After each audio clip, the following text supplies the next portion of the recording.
এবং ফিফা বিশ্বকাপ বাছাই ম্যাচে অংশ নিতে ঢাকায় অস্ট্রেলিয়া ফুটবল দল আজ কিংস অ্যারেনায় অনুশীলন করবে সকারুস। বাংলাদেশের ক্লোজ ডোর প্র্যাকটিস।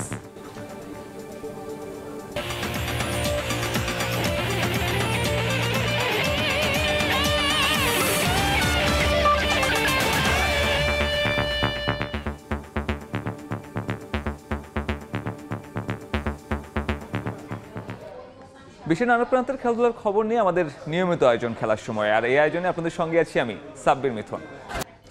অবশেষে বিশ্রাম শেষ হলো বাংলাদেশের। ডালাসে অনুশীলনের ফুরসত পেলেন হাতুরু সিংহে বাহিনী। তবে বৃষ্টির কারণে মাঠ ভেজা থাকায় খোলা মাঠে যেতে পারেনি দল।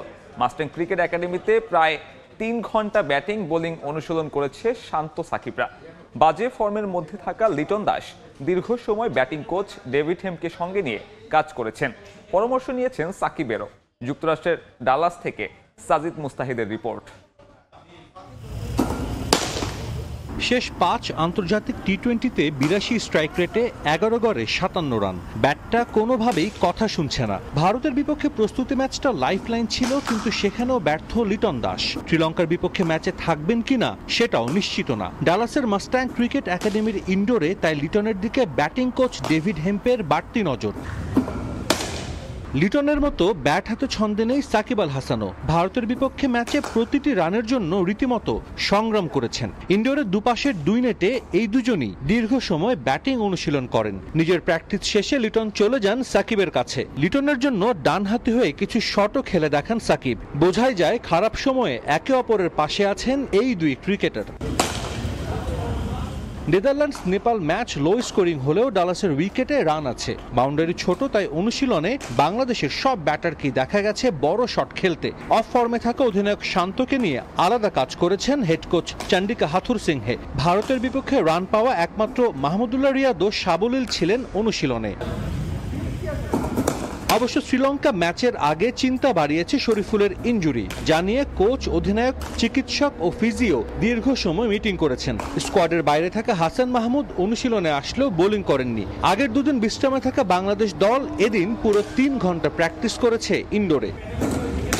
সাজিদ মুস্তাহিদ, সময় সংবাদ, ডালাস, যুক্তরাষ্ট্র। বেসবল, ফুটবল মাঠ থেকে ক্রিকেট বিশ্বকাপের ভেন্যু যুক্তরাষ্ট্রের ডালাসের গ্র্যান্ড প্রেইরি স্টেডিয়াম অংশ হয়ে গেছে দেশটির ক্রিকেট ইতিহাসেরও। বিশ্বকাপের জন্য সংস্কার করে বাড়ানো হয়েছে মাঠের দর্শক ধারণ ক্ষমতা। শ্রীলঙ্কার বিপক্ষে ম্যাচ দিয়ে এখান থেকেই বাংলাদেশ দল শুরু করবে নিজেদের বিশ্বকাপ মিশন। ডালাস থেকে সাজিদ মুস্তাহিদের আরও একটি প্রতিবেদন। যুক্তরাষ্ট্রের টি-20 বিশ্বকাপের 3 ভেন্যুর একটি গ্র্যান্ড প্রেরি স্টেডিয়াম।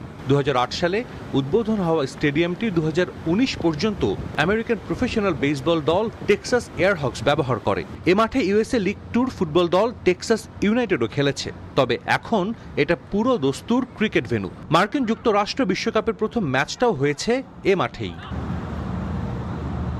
2020-এ মাঠটিকে লম্বা সময়ের জন্য নতুন করে লিজ নেয় যুক্তরাষ্ট্র ক্রিকেট। $20 মিলিয়ন খরচ করে স্টেডিয়ামটি পুনর্নির্মাণ করা হয়। যোগ করা হয় আধুনিক ক্রিকেটের সব সুযোগ সুবিধা। আয়তনে খুব একটা বড় না হওয়ার কারণে Grand Prairie high scoring venue. গেল বছর মেজর লিগ ক্রিকেটের 12 ম্যাচের 7টিতেই 175 রানের বেশি স্কোর হয়েছিল। আধুনিক সব ধরনের সুযোগ সুবিধাই রয়েছে গ্র্যান্ড প্রেরি স্টেডিয়ামে। 7200 দর্শক ধারণ ক্ষমতা সম্পন্ন এই স্টেডিয়ামটি শুধু বিশ্বকাপের মতো টুর্নামেন্টের জন্য ধারণ ক্ষমতা 15,000 উন্নীত করা হয়েছে। মাঠের ড্রেনেজ ব্যবস্থাও বিশ্বমানের। বিশ্বকাপের 4টি ম্যাচ অনুষ্ঠিত হবে এই ভেন্যুতে। যে কোনো নতুন খেলার প্রসারে শুরুতেই যেটা প্রয়োজন সেটা হলো বড় অঙ্কের অর্থ বিনিয়োগ। যুক্তরাষ্ট্রের অর্থ আছে এবং তারা ক্রিকেটের প্রসারে সেটা বিনিয়োগও করছে, যার প্রমাণ এই গ্র্যান্ড প্রেরি স্টেডিয়াম। যুক্তরাষ্ট্রের ডালাস থেকে সাজিদ মুস্তাহিদ, সময় সংবাদ। মাস্টাং ক্রিকেট একাডেমি যুক্তরাষ্ট্রের ডালাসে অবস্থিত একটি ব্যক্তি মালিকানাধীন প্রতিষ্ঠান। বৃষ্টির কারণে গ্র্যান্ড প্রেরি স্টেডিয়ামে অনুশীলন করার সুযোগ না পেয়ে যা এখন পরিণত হয়েছে বাংলাদেশ, পাকিস্তানের মতো দলগুলোর অনুশীলন ভেন্যুতে। এখানে একসঙ্গে 9টি উইকেটে ব্যাটিং করতে পারে ব্যাটাররা। একাডেমিতে রয়েছে একটি ক্রিকেট গিয়ারের দোকান। মাস্টাং ঘুরে বিস্তারিত জানাচ্ছেন সাজিদ মুস্তাহিদ। মাস্ট্যাং ক্রিকেট একাডেমি ডালাসের মূল শহর থেকে বেশ দূরে একটা প্রাইভেট ক্রিকেট একাডেমি। আমাদের বাংলাদেশ ক্রিকেট বোর্ডেরও একটা ইনডোর ফ্যাসিলিটিস আছে, কিন্তু সেটার সঙ্গে এটার পার্থক্যটা বিস্তর। যদি বলি এখানে একসঙ্গে 9টা উইকেট আছে এবং 9 উইকেটে ব্যাটিং বোলিং প্র্যাকটিস করা সম্ভব, কিন্তু বাংলাদেশের ইনডোরটা কিন্তু এর 3 ভাগের 1 ভাগ। ডালাসের যে মাঠ গ্র্যান্ড প্রেরি যে স্টেডিয়াম, সেই স্টেডিয়ামটা কিন্তু বৃষ্টি হলেই সেটা অনুশীলনের অনুপযোগী হয়ে পড়ে, যার কারণে কিন্তু এই প্রাইভেট ফ্যাসিলিটি এটা আসলে একটা ডিপোর মতো। এখানে বাইরে যদি আপনারা যান দেখে হয়তো বা বুঝবেন না যে ভেতরে এত সুন্দর ক্রিকেট ফ্যাসিলিটিস আছে। শুধু ফ্যাসিলিটিস না, ক্রিকেট ভালো গিয়ার্সও এখানে পাওয়া যায়। Like how popular cricket is in Dallas right now? It is nowadays it is getting very popular. So when I was here, I don't see anyone play here, but right now I'm seeing so many people playing here. So বিভিন্ন ব্র্যান্ডের bat, SG, SS, GM, DSC, CA, আমাদের তামিম ইকবালের পছন্দের bat. Dhoni যে ব্যাটটি ব্যবহার করে তার অনুকরণ করে ব্যাটটি করা হয়েছে, লেখা আছে থালা। যুক্তরাষ্ট্র কিন্তু একটা খেলার দেশ, এখানে অনেক রকম খেলাধুলা হয়, খেলাধুলা পছন্দ করে দেশের যারা মানুষ, সেটা হোক আমেরিকান নেটিভ অথবা যারা অভিবাসী হিসেবে রয়েছেন তারা। এই দেশটাতে কিন্তু ক্রিকেটও দিন দিন জনপ্রিয় হচ্ছে এবং ডেফিনেটলি যদি এবার ওয়ার্ল্ড কাপে যুক্তরাষ্ট্র ভালো কিছু করে, এই ক্রিকেট খেলাটা ভবিষ্যতে আরও পপুলার হবে এবং হয়তো আমাদের দেশগুলোতে যেভাবে হয় সাবকন্টিনেন্টে, সেই সাবকন্টিনেন্টের মতো একদিন হয়তো এই যুক্তরাষ্ট্রেও ক্রিকেট খেলবে সবাই। ডালাস থেকে সাজিদ মুস্তাহিদ, সময় সংবাদ, যুক্তরাষ্ট্র। এবার টি-20 বিশ্বকাপে নিজেদের প্রথম ম্যাচে মাঠে নামতে যাচ্ছে সাবেক বিশ্ব চ্যাম্পিয়ন ভারত। প্রতিপক্ষ ইউরোপের দেশ আয়ারল্যান্ড। নাসাউ কাউন্টি ক্রিকেট স্টেডিয়ামে ম্যাচ শুরু হবে আজ রাত 8:30টায়। এই ম্যাচের আগে আলোচনায় টিম ইন্ডিয়ার opening slot. Virat Kohli, Sanju Samson নাকি যশস্বী জয়সওয়াল। ম্যাচের আগে উইকেট দেখেই সিদ্ধান্ত নিতে চান কোচ রাহুল দ্রাবিড়। বাংলাদেশের বিপক্ষে প্রস্তুতি ম্যাচে রান করে একাদশে জায়গা নিশ্চিত করেছেন ঋষভ পান্থ। ব্যাটে বলে এই দলটার এক্স ফ্যাক্টর হতে পারেন শিভাম দুবেও। একাদশের বাকি নামগুলো বেশ প্রত্যাশিত, তবে ম্যানেজমেন্ট ভাবছে নিউ ইয়র্কের স্লো আউটফিল্ড আর ড্রপ ইন পিচ নিয়ে। এদিকে আয়ারল্যান্ড আছে দারুণ ছন্দে। সাম্প্রতিক সময় তারা হারিয়েছে পাকিস্তানকেও। উইকেটের বিবেচনায় লড়াইটা হতে পারে বেশ জম্পেশ। বিশ্বকাপে নিজেদের প্রথম ম্যাচে প্রোটিয়াদের বিপক্ষে হারের পর বিশ্বকাপে আইসিসির বিরুদ্ধে পক্ষপাতের অভিযোগ শ্রীলঙ্কার। তাদের মতে নির্দিষ্ট কিছু দলকে বাড়তি সুবিধা দিয়ে থাকে ক্রিকেটের নিয়ন্ত্রক সংস্থাটি। এবারের বিশ্বকাপে 4টি আলাদা ভেন্যুতে খেলবে দ্বীপরাষ্ট্রটির ক্রিকেটাররা। 4 ভেন্যুতে 4 ম্যাচ খেলবে নেদারল্যান্ডসও। যদিও একই গ্রুপে থাকা সাউথ আফ্রিকা অভিন্ন ভেন্যুতে খেলবে 3টি ম্যাচ। ভারতেরও 3 ম্যাচ একই ভেন্যুতে। শুধু ভেন্যুই নয়, স্টেডিয়াম থেকেও লঙ্কানদের টিম হোটেল অনেক দূরে। এ নিয়ে আইসিসির কাছে লিখিত অভিযোগ করেছে 2014 চ্যাম্পিয়নরা। তবে দেরি হয়ে যাওয়ায় এখন আর কিছুই পরিবর্তন সম্ভব নয় বলে জানিয়েছে আইসিসি। বাংলাদেশের বিপক্ষে অ্যাওয়ে ম্যাচ খেলতে ইতিমধ্যে ঢাকায় এসে পৌঁছেছে অস্ট্রেলিয়া ফুটবল দল। আজ কিংস অ্যারেনায় অনুশীলন করবে সকারুস। অস্ট্রেলিয়ার চেয়ে 160 ধাপ পিছিয়ে আছে বাংলাদেশ। দলটির বিপক্ষে এর আগে 3 বার মুখোমুখি হয়েছিল লাল সবুজ, তবে কোনোবারই প্রতিরোধ গড়তে পারেনি হ্যাভিয়ার কাবরেরার দল। তবে এবার ঘরের মাঠে খেলা হওয়াতে হোম অ্যাডভান্টেজ নিয়ে প্রতিপক্ষকে চ্যালেঞ্জ জানাতে চায় জামাল রাকিবরা। তাই শক্তিশালী প্রতিপক্ষের বিপক্ষে নামার আগে কঠোর অনুশীলন করছে বাংলাদেশ দল। আজও অনুশীলন আছে লাল সবুজের, যদিও সেখানে প্রবেশাধিকার নেই গণমাধ্যমের। স্বপ্ন পূরণ হয়েছে। রিয়াল মাদ্রিদের সঙ্গে 5 বছরের আনুষ্ঠানিক চুক্তি করে এমন মন্তব্য করেছেন ফ্রেঞ্চ তারকা কিলিয়ান এমবাপে। পিএসজিতে বাজে সময় কাটানো নিয়েও মুখ খুলেছেন তিনি, তবে ঢালাওভাবে সবাইকে দোষারোপ করেননি কিলিয়ান। এটা এখন সবাই জানে, কারণ রিয়াল মাদ্রিদের সঙ্গে আমার চুক্তিটা অফিসিয়াল। আগামী 5 মৌসুম আমি এখানে থাকছি। এটা আমার জন্য বিশাল কিছু। এক কথায় বললে স্বপ্ন পূরণ হয়েছে। আমি খুবই খুশি এখন।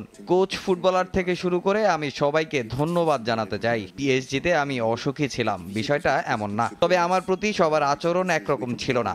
অনেকের জন্য পিএসজিতে থাকা আমার জন্য কষ্টের ছিল। হতে পারে আমি আক্রমণাত্মক কিছু কথা বলেছি, এজন্য ক্ষমা চাইছি।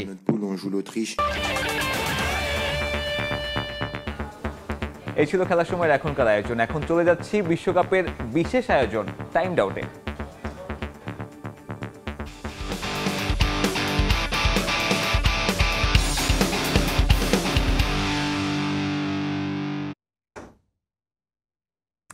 স্বাগত জানাচ্ছি বিশ্বকাপ বিশেষ আয়োজন টাইম আউটে। আমাদের এই শোতে আমরা বিশ্লেষণ করার চেষ্টা করে থাকি বাংলাদেশ সহ অন্যান্য যে দলগুলো রয়েছে সেই সব দলগুলোর খুঁটিনাটি দিক। আজ সঙ্গে আছে আমি এস এম ইকবাল এবং আমাদের সঙ্গে আলোচনার জন্য উপস্থিত রয়েছেন ক্রিকেট কোচ ও বিশ্লেষক নাজমুল আবেদিন ফাহিম। ফাহিম ভাই, আপনাকে স্বাগত আমাদের সেটে। আমরা একটু আগেই রিপোর্ট দেখছিলাম আমাদের একটি বুলেটিনে যে বাংলাদেশ দল ডালাসে আসার পর আজ প্রথমবারের মতো অনুশীলন করতে পেরেছে, যদিও সেই অনুশীলনটা হচ্ছে ইনডোরে করেছে, কোনো গ্রাউন্ডে অনুশীলন করতে পারেনি। টিমটার হচ্ছে যেই সিচুয়েশন, আমরা আমাদের প্রিপারেশনগুলো যেভাবে শেষ করলাম সেই জায়গা থেকে অনুশীলনটা হচ্ছে আসলে কতটা গুরুত্বপূর্ণ ছিল এবং সেই অনুশীলনটাই আমরা করতে পারলাম না, এই জিনিসটাকে হচ্ছে আসলে বিশ্বকাপের একেবারে শুরুর আগে কিভাবে দেখছেন? আমি জানি না অনুশীলনের স্কেজুল কিভাবে করা হয়েছে, আমি নিশ্চিত নই। But indoor definitely ideal situation না। ম্যাচ খেলার আগে স্বাভাবিক যেটা সেটা হচ্ছে আউটডোরে প্র্যাকটিস করা, আউটডোর নেট হোক, সেন্টার উইকেট হোক, হোয়াট এভার। বাট আউটডোরে প্র্যাকটিস করাটাই হচ্ছে আইডিয়াল, ইনডোর মোটেই না। কারণ এটা হচ্ছে না, আমার মনে হয় আউটডোরে যে প্র্যাকটিস সুবিধাগুলো ছিল সেগুলি কোনো কারণের মধ্যে ব্যবহার করতে পারছে না, ওয়েদারের কারণে সেটা ব্যবহার করতে পারছে না। যদি এটা আরও 2-1 দিন হয় তাহলে কিন্তু বাংলাদেশ দল ক্ষতিগ্রস্ত হবে। কারণ আমাদের প্রথম ম্যাচ হচ্ছে 8 তারিখে, আজকে অলরেডি 5 তারিখ, এবং সামনের 1 বা 2 দিন আছে আমাদের হাতে। এই 2 দিন একেবারে মিস করা যাবে না, বিশেষ করে আউটডোর প্র্যাকটিসটা। কারণ যে অবস্থায় দলটা আছে তাদের কিছুটা গুছিয়ে নেওয়া দরকার। কিছু কিছু ব্যাটসম্যান আছে বা কিছু কিছু বোলার আছে যারা চাইবে কিছু প্রপার টার্ফ উইকেটে ব্যাটিং বোলিং করার, যাতে নিজেদের কনফিডেন্সটা বা আস্থাটা যাদের কম আছে তারা যেন সেটা ফিরে পায়।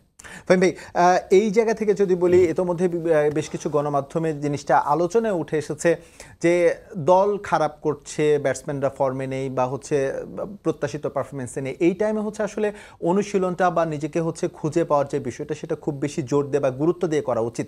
সেই জায়গা থেকে আমরা ডালাসে গিয়ে দেখলাম ক্রিকেটাররা হচ্ছে ব্যক্তিগত কাজকর্মে ব্যস্ত, অনেকে হচ্ছে বিভিন্ন গেস্টের বাসায় গিয়ে হচ্ছে দাওয়াত খাচ্ছে, আবার কেউ হচ্ছে ফান্ড রেইজ করার জন্য বিভিন্ন জায়গায় যাচ্ছে, মসজিদে যাচ্ছে। এই জায়গার অনুশীলনটা মোটামুটি ঐচ্ছিক হয়ে গিয়েছে, বাট যে জিনিসটা আসলে ম্যান্ডেটরি ছিল, এই জায়গাটায় কি আসলে কিছুটা দায়িত্ববোধের ঘাটতি দেখছেন আপনি? আমি অনুশীলনের যেটা বললাম, অনুশীলনের স্কেজুলটা আমি জানি না। এটা খুব ভাবতে অবাক লাগছে আমার, কারণ এমন হবার কথা না। বিশ্বকাপ খেলতে গেছে এবং এই কারণেই না যে দল খারাপ করছে সেই জন্য এক্সট্রা প্র্যাকটিস করতে হবে তা নয়, বাট স্কেজুল অনুযায়ী প্র্যাকটিসটা নিশ্চয়ই করতে হবে। এবং তারা সেটা বাইরে যাবে এটা বিশ্বাস করা খুব কঠিন। বাট হতে পারে, মানে ডিউরিং এ প্রোগ্রাম হয়তো এখন আমাদের বেশি খারাপ লাগছে যেহেতু দলটা ভালো করছে না, ভালো ইয়েতে নেই, তাই সব কিছু হয়তো চোখে পড়ছে। বাট একটা ট্যুরে গেলে এরকম অ্যাক্টিভিটি হতে পারে, নন প্রফিটেবল অ্যাক্টিভিটি হতে পারে, যেখানে কারো কোনো খেলোয়াড়ের ব্যক্তিগতভাবে লাভ হওয়ার কোনো সম্ভাবনা নেই। কারণ চ্যারিটি ওয়ার্ক সবসময় হতে পারে, কিন্তু যে কোনো দলে বাইরে গিয়ে কিন্তু হতে পারে একটা স্কুল ভিজিট করতে গেল, একটা অনাথ আশ্রম ভিজিট করতে গেল। সিচুয়েশন মনে হয় কিছু না, জিনিসটা হচ্ছে যে অনেক সময় আমরা যদি ওইটাকেই বেশি চেপে ধরেই আমরা খারাপ খেলছি অতএব আমাদেরকে মুখ গোমরা করে রাখতে হবে, ঘরের ভেতরে বসে থাকতে হবে, ইট ডাজন্ট হেল্প। সামটাইমস এটা থেকে বেরিয়ে আসার জন্য কিছু করা দরকার। অনেক সময় হতে পারে যে আমরা নিজেরাও দেখেছি অনেক সময় এই কারণে টিমটা খুব খারাপ করছে এবং মনটা খুব ভালো নেই, চলো আমরা আজকে ওখানে যাই, ওখানে গিয়ে আমরা সবাই বসে আমরা একসাথে আড্ডা মারবো, খাবো, কিছু অন্য কিছু খেলবো, সো দ্যাট এই যে প্রেশারটা আছে সেটা কিছুটা হলো দূরে সরে যাবে। সো আমি আশা করছি যে সেই কারণেই এইসব করা হচ্ছে। এবং whatever, it's very important যে দল যেন ফিরে আসে, মানসিকভাবে যেন সেই অবস্থায় থাকে যেখানে থাকলে প্রথম ম্যাচটা শ্রীলঙ্কার সাথে ভালো খেলতে পারে। ফাহিম ভাই, শ্রীলঙ্কার হচ্ছে আসলে ওয়ার্ল্ড কাপটা ভালো হয়নি, দক্ষিণ আফ্রিকার এগেনস্টে হেরে। আমাদেরও হচ্ছে খুবই গুরুত্বপূর্ণ একটা ম্যাচ শ্রীলঙ্কার এগেনস্টে, কারণ আমরা টার্গেট করে এসেছি প্রথম 2 ম্যাচের মধ্যে অন্তত একটা ম্যাচে হচ্ছে আমরা জয় তুলে নিতে চাই। এই সিনারিও থেকে আমরা যদি একটু দেখার চেষ্টা করি যে আসলে 2 দলের সিচুয়েশন কেমন, আমরা যদি বাংলাদেশের সিচুয়েশনটা যদি দেখার চেষ্টা করি যে কেমন, টপ অর্ডার একেবারে অফ ফর্ম। আমরা যদি পুরো ভাগ করে যদি একটু দেখি, মিডল অর্ডার ধারাবাহিকতার অভাব, 2-1 জন রান করছে। লোয়ার মিডল অর্ডার সেখানেও আমরা দেখেছি ধারাবাহিকতার অভাব, বোলিংয়ে হচ্ছে ইনজুরির সমস্যা আছে। শরীফুল ইসলাম একেবারেই ছিটকে গেছেন। তাসকিনকে নিয়ে একটা সুখবর আমরা পাচ্ছি, হয়তো বা প্রথম ম্যাচে তাকে পাবেন, বাট হচ্ছে একটা ইনজুরি প্রসেসের ভিতর দিয়ে যাওয়ার পর প্রথম ম্যাচে পারফর্ম করা কিছুটা চ্যালেঞ্জিং হয়ে যায়। একই সঙ্গে যদি হচ্ছে আমরা শ্রীলঙ্কার স্কোর কার্ডটা, এইটা সিচুয়েশনটা যদি একটু দেখে আসি, টপ অর্ডার মানে তুলনামূলকভাবে হচ্ছে লাস্ট ম্যাচ নিয়ে হচ্ছে যতটুকু করা হয়েছে, top order of form, middle order disaster একেবারেই খারাপ করেছে, লোয়ার মিডল অর্ডার একই অবস্থা, বোলিং তাদের সন্তোষজনক হয়েছে, স্বল্প পুঁজি ছিল, সেই স্বল্প পুঁজিতেই হচ্ছে বোলাররা ভালো করার চেষ্টা করেছে। উইক জোন ব্যাটারদের পেস বোলিং, ওরা যে 10টা উইকেট হারিয়েছে সাউথ আফ্রিকার এগেনস্টে, সেখানে আমরা দেখেছি 9টা উইকেটই কিন্তু পেস বোলিংয়ের এগেনস্টে হচ্ছে গেছে। এই দুটো প্রেক্ষাপট থেকে যদি হচ্ছে স্যার আপনাকে অ্যানালাইসিস করতে বলি, তাহলে হচ্ছে আসলে আপনি কোন জায়গাটাই করবেন? শ্রীলঙ্কাকে খুব দুর্বল হওয়াটা মিসলিডিং হবে, কারণ যে কন্ডিশনে খেলা হয়েছে এই কন্ডিশনে যে কোনো দলই কিন্তু এদিক ওদিক হয়ে যেতে পারে। 77 রান দেখতে খুব মনে হতে পারে যে ওই, আমরা যদি শুধু স্কোর কার্ডটা দেখি মনে হতে পারে মাত্র 77 রান করলো, কিন্তু যে কন্ডিশনে যে সিচুয়েশনে শ্রীলঙ্কা পড়েছিল, ব্যাপারটা যে সহজ ছিল না। সাউথ আফ্রিকা যখন ব্যাটিং করেছে বোঝা গেছে, সাউথ আফ্রিকার মতো দলকে প্রায় 17 ওভার পর্যন্ত খেলতে হয়েছে 77 রান করার জন্য। হেনরি ক্লাসেনের মতো ব্যাটসম্যানকেও 100 নিচে স্ট্রাইক রেটে ব্যাটিং করতে হয়েছে, এটা কিন্তু স্বাভাবিক নয়। তো আমার মনে হয় শ্রীলঙ্কাকে আন্ডার এস্টিমেট করার কোনো সুযোগ নেই এখানে, যে ওরা 77 রান করেছে। বাংলাদেশকে ভালো খেলতে হবে, কারণ শ্রীলঙ্কা বাংলাদেশের যে উইকেটে খেলা হবে সে উইকেট কিন্তু এটা না, সেখানে কিন্তু রান হবে এবং সেখানে শ্রীলঙ্কা এমনই খেলবে এটা ধরে নেওয়ার কোনো অবকাশ নেই। আমাদের যেটা কনসার্ন ব্যাপার সেটা হচ্ছে আমাদের টপ অর্ডারটা হলো মেইন কনসার্ন। টপ অর্ডারটা ভালো না করাতে এই চাপটা বারবার এসে মিডল অর্ডার উপর পড়ছে কিন্তু, এবং মিডল অর্ডার একবার দুবার তিনবার হয়তো পার পেয়ে গেছে বা ভালো করেছে, রিকভার করেছে, কিন্তু বাবার খেলা সম্ভব না। এবং সেই চাপের কারণে হয়তো যখন একবার খারাপ খেলা শুরু করে না, সেটা কিছুটা ধারাবাহিকভাবে চলতেই থাকে, সেটা দায় কিন্তু উপরের ব্যাটসম্যানদেরকে। সো আমাদের জন্য খুব জরুরি যেটা উপরের ব্যাটসম্যানদের মিনিমাম একটা শুরু দেয়া, সো দ্যাট মিডল অর্ডার যেন তাদের মতো করে খেলতে পারে, তাদের যেন রিকভারির চিন্তা করতে না হয়। তাহলে যেটা হবে যে লেট অর্ডারে আমাদের যে ব্যাটাররা আছে, সেটা যদি জাকের আলীর কথা বলি, মাহমুদুল্লাহর কথা বলি বা রিশাদের কথা বলি, তারা মন খুলে খেলতে পারবে। সেক্ষেত্রে 160 165 এরকম একটা রান কিন্তু আমরা করতে পারি। এবং আমার ধারণা খুব টেন্সড একটা ম্যাচ হবে শ্রীলঙ্কার সাথে, সেখানে 160 65 রান খুব ভালো একটা স্কোর হবে যদি তাসকিন খেলতে পারে। শরীফুলকে ধরে নিচ্ছে হয়তো প্রথম ম্যাচে খেলতে পারবে না, যদি তাসকিন খেলে তাহলে হয়তো 160 একটা মোটামুটি ভালো স্কোর হবে। স্যার আপনি বলছিলেন যে হচ্ছে আসলে যদি তাসকিন খেলতে পারে, তার মানে হচ্ছে টপ অর্ডার ভালো করতে হবে এবং বোলারদের উপর হচ্ছে অবধারিতভাবে গুরু দায়িত্বটা চলে আসছে। আমরা যদি লাস্ট এটা দেখে আসি শ্রীলঙ্কার এগেনস্টে আমাদের পেসাররা কেমন ছিলেন। তাসকিন আহমেদ তিনি হচ্ছে প্রথম টি20তে হচ্ছে তিনি 38 রানের বিনিময়ে 1 উইকেট তিনি নিয়েছিলেন, এবং পরবর্তী টি20তে আমরা দেখেছিলাম তিনি হচ্ছে 25 রান দিয়ে হচ্ছে 2 উইকেট নিয়েছিলেন, 4 ওভার বল করেছিলেন। প্রথম টি20তে 4 ওভার বল করে 40 রান দিয়েছিলেন। দ্বিতীয় টি20তে 38 রানে হচ্ছে তিনি 1 উইকেট নিয়েছিলেন 4 ওভারে, একটু খরচও ছিলেন। আমরা যদি মুস্তাফিজের দিকে একটু তাকাই, যেহেতু তাসকিন আহমেদ ইনজুরি থেকে ফিরেছেন বা ফিরবেন, তার উপরে খুব বেশি একটা প্রত্যাশা রাখা, কতটুকু রাখবো বা রাখতে হবে সেটা হয়তো বা সিচুয়েশনই বলে দেবে। মুস্তাফিজুর রহমানেরটা আমরা দেখতে পাচ্ছি খুবই বাজে একটা সিরিজ গিয়েছে, যদিও তিনি 2 উইকেট পেয়েছিলেন। প্রথম টি20তে 42 রান দিয়েছিলেন, পরেরটাই 42, লাস্টেটা 1 উইকেট পেয়েছিলেন, 47 রান দিয়েছিলেন। আমরা যদি একটু স্পিনারদের দিকে যদি একটু যাই, এই জায়গাতে স্যার আপনার পরামর্শটা আসলে বা আপনার এটা জানতে চাবো ওপিনিয়নটা। মেহেদী শেখ মেহেদীকে আমরা দেখেছি তিনি 3টি ম্যাচই খেলেছেন। প্রথম ম্যাচে তিনি 10 করে রান দিয়েছেন প্রত্যেক ওভারে, 3 ওভার বল করে 30 রান দিয়েছেন। আর ওদিকে পরের টি20তে হচ্ছে 39 রান দিয়েছেন 4 ওভারে, এবং লাস্টের টি20তে হচ্ছে তিনি 3 ওভারে 22 রান দিয়েছে। এবার হচ্ছে রিশাদেরটা একটু দেখবো। রিশাদ দুর্দান্ত ব্যাটিং করেছিলেন সেই সিরিজটায়, বা বোলিংটাই হচ্ছিল। প্রথম টি20তে তিনি 32 রান দিয়েছিলেন, পরেরটাই 21, এবং লাস্ট টি20তে তিনি দিয়েছিলেন 35 রান। স্যার এই জায়গা থেকে যদি হচ্ছে একাদশটা সাজাতে বলি বা বোলিং লাইন আপটা যদি সাজাতে বলি, তাহলে হচ্ছে আপনি কিভাবে সাজাবেন বা প্রাধান্যটা কোন জায়গায় দেবেন? থ্যাঙ্কফুলি মুস্তাফিজ এবং তাসকিন সেই সময় যে বলটা করেছিল এখন তার চেয়ে অনেক ভালো বল করেছে। মুস্তাফিজকে আমরা জানি বিপিএল লিগে, আইপিএল লিগে তার বিশাল একটা পরিবর্তন এসেছে। এখন সে অনেক বেশি আত্মবিশ্বাসী এবং তুলনামূলক অনেক ভালো বল করছে। তাসকিনও কিন্তু আমরা গত জিম্বাবুয়ে সিরিজে দেখেছি ভীষণ রকমের ডিসিপ্লিন বল করেছে।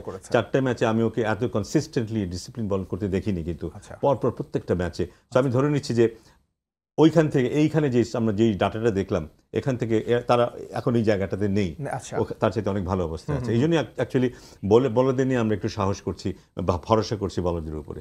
স্পিনারদের ক্ষেত্রে প্রথম ম্যাচে মেহেদীকে দেখেছি যেভাবে ভারতীয় ব্যাটসম্যানদের এগেইনস্টে বোলিং করেছে, আই ওয়াজ ভেরি হ্যাপি যে ও একটা ভালো রোল প্লে করতে পারবে আমার ধারণা। অবশ্যই রিশাদ কিন্তু দিন দিন আস্তে আস্তে রাস্তা বাড়ছে কিন্তু, এবং এই কন্ডিশনে বোঝার চেষ্টা করছে, এবং আমার ধারণা রিশাদ ভালো একটা রোল প্লে করবে। গ্রুপ পর্যায়ে আমাদের এক একটা ম্যাচ হয়তো রিশাদ একাই জিতে যেতে পারে, সেই যোগ্যতা আছে কিন্তু। So আমার মনে হয় বোলিংটা আগের তুলনায় একটু সমৃদ্ধ, এটা নিয়ে ভরসা করা যায়। লাস্ট সিরিজগুলোর তুলনায় বাংলাদেশের বোলিং ডিপার্টমেন্টটা বেশ উন্নতি করেছে।